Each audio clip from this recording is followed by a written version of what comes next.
Thank you Tiago Baroni for becoming a channel member. Your support is truly appreciated. Another day, another Spider-Man knockoff. But is this one any good? Let's find out.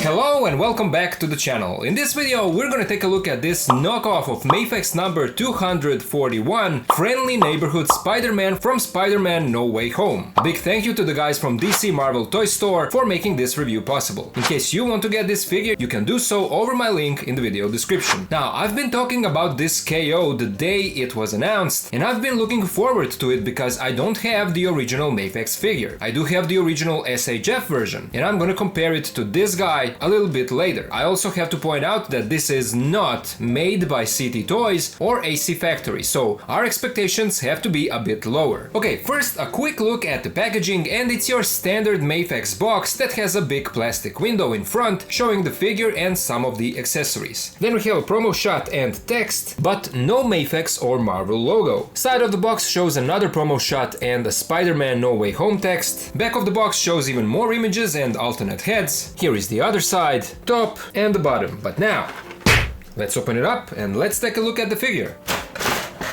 Here's our Spidey out of the box, and judging strictly by my first impressions, I would say that the figure looks good. I don't see any major issues in the sculpt, and even the paint job looks nice and clean for the most part. Whenever I have to focus and put an effort into finding any kind of issue or imperfection on a knockoff, then I know that it's not bad. But as I said, those are my first impressions. When I started messing around with the figure, I immediately noticed that the quality of the plastic does feel like a knockoff. The figure feels kind of light. Another thing that I immediately noticed are loose shoulder joints. These cause arms to flop around. It's not terrible, but both arms are loose. Everything else seems sturdy. All other joints work perfectly. This Spidey is around 14 centimeters tall, and even though I don't have the original, I think that means that he is too short. Original must be taller than 14 centimeters, right? If anyone watching this has the original, please let us know. Taking a closer look at the details, here is his default head, and as you can see, it doesn't look bad at all. The eyes are painted metallic silver, they have that nice reflective look. Web lines are sculpted and raised on the whole suit and then painted. And I would also say that they did a good job painting those. I mean, sure, if you look for it, you will certainly find spots where they missed it, but for the most part, at least from what I can tell, they did a good job on these webs. Here is the back, and here you can see that they did miss, but we have to remember that this is a knockoff, so issues are expected. Both red and blue parts of the costume have a subtle texture, so that looks good. Spider symbol on the chest is nicely done, although you can see that on these spots here the legs are not fully painted. On the back there is a slight misprint here, but the symbol looks pretty good. Arms look fine, there are no visible metallic loops in the elbows, and the hands look good as well. Crotch piece is made out of a softer plastic, and finally the legs also look good, no issues there. So all in all, in terms of aesthetic, this copy doesn't look bad at all. But let's now take a look at his articulation. The head and the neck give you a nice range of movement. He can look side to side, tilt the head side to side, he looks down, up. We have nice butterfly joints, and here is how far the arms go across the chest, here is how far they go across the back. Arms rotate 360, here is how far they move out. We have a bicep swivel, double jointed elbows, a swivel in the wrists, and a hinge in all directions. There are two cuts in the torso, so together they give us side-to-side rotation, a nice side-to-side tilt. Here's how far he bends forward, back. He has drop-down hips. Here's how far the legs move out, forwards and back. There is a tie cut, double jointed knees, a swivel in the ankles, feet move forward, back. We have a toe joint and a nice ankle pivot. So in terms of articulation, he is exactly what you would expect out of a MAFEX figure. Let's now take a look at his accessories. And we're going to start with two weakest accessories in this set, those being these two unmasked Tobey Maguire head sculpts. And as you can see, they don't look that good. I feel like the sculpt is there, but the paint job is really bad. So if you're a customizer, you could probably fix this if you can ignore the paint job and just imagine what this would be with a custom touch-up. I feel like these could be turned into something pretty good. Again, unfortunately, I don't have the original figure to show you, but for example, these images almost show how the original looks. In comparison, you can see that this is not even close. And then the smiling head sculpt. Not not even close. We get his Spidey mask and this device from the movie that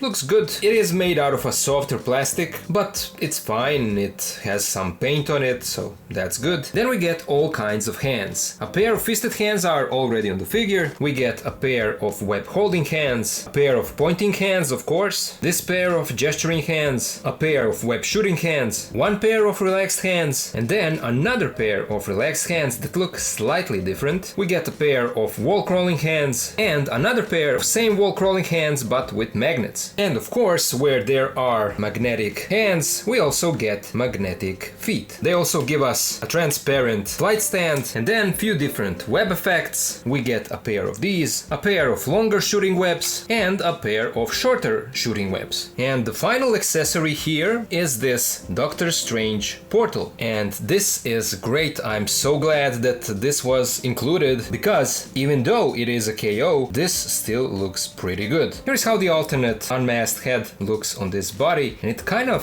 sunks in to the torso, so you need to pull it up just slightly to get that correct look. And again, looks bad, but with a custom paint job it could be saved. And here he is with his smiling head. Switching out to the hands is no issue at all. Here is his wrist peg, and let's give him his magnetic hands. Same goes for the feet, they come off easily, and here is the ankle joint. We will give him his magnetic feet, and as you can see, the magnets work without any issues. They hold the weight of the figure even when I shake the tray like this. So the magnets are really strong, that's good. Let's now compare this guy to some other figures. First, we're gonna compare him to the original SH Figuarts Friendly Neighborhood Spider-Man and the Amazing Spider-Man, and as you can see, he is shorter than both of these guys. SHF version, in comparison to the KO at least, looks much better, crisper, just an overall beautiful looking figure. And while I'm comparing this KO to the original SHF, I also wanted to show you the difference between the SHF Tobey Maguire head and what we get with this knockoff. So this is the first one, and then the smiling head. Now SHF version is also not that great, but it is far better, at least in my opinion, than what we got with this MAFEX KO. Here is how he scales with a knockoff of MAFEX Spider-Man 2099 and a City Toys knockoff of the Amazing Spider-Man. Here we have him next to Marvel Legends Maximum Series Spidey and Sentinel Peter B. Parker, and then with MAFEX Classic Suit Spidey and Daredevil, City Toys Brown Suit Wolverine and the original MAFEX Rejected Tiger Stripe Wolverine, and then with Mass Toys Symbiote Spidey and AC Factory Ultron, City Toys knockoff of Revoltech Agent Venom and Max knockoff of 2.0 Deadpool, Marvel Legends X-Men 97 Wolverine and Symbiote Spidey, Star Wars The Black Series Vader and Stormtrooper, and then to compare him to some larger figures, here is how he scales with NECA Movie TMNT Raphael and Masters of the Universe Revelation He-Man, NECA Feral Predator and Savage Crucible Vetaris Repax, and finally YOLO Park Transformers AMK Pro Series Optimus and Starscream. So there you go, that was my look at MAFEX number 241 Friendly Neighborhood Spider-Man from Spider-Man No Way Home. This is obviously not a perfect copy. It can't replace the original, but in case you can't get the original and you don't have the SHF version either, then I would say that this is not a bad option. It is unfortunate that this is not made by City Toys or AC Factory, because they would do an even better job, especially on those unmasked heads, so this is what we ended up with. And speaking of those unmasked heads, again, I think that the sculpt is good. They just need to be repainted in order to look better. The figure should also be a bit taller, but that's almost a standard issue with knockoffs and bootlegs. But as it is, the figure is fine. It looks good, it moves good, and you get a lot of nice accessories, including that Doctor Strange portal. Ultimately, it is up to you to decide if this copy is for you. Once again, a big thank you to the guys from DC Marvel Toy Store for making this review possible. If you like what you saw and you want to get this figure, my link is down in the video description. You've heard my thoughts, and now I would love to hear yours. So what do you guys think about this figure? Do you like how it looks? What do you think about the height and about those Toby heads? Do you plan to get this figure? Let me know all of it down in the comments. As always, a huge thank you to my Patreon and channel members for their support. If you can also join and help, please do so. Links are in the video description. And of course, to all of you guys, thank you so much for watching, thank you for being here with me, and I'll see ya in the next video.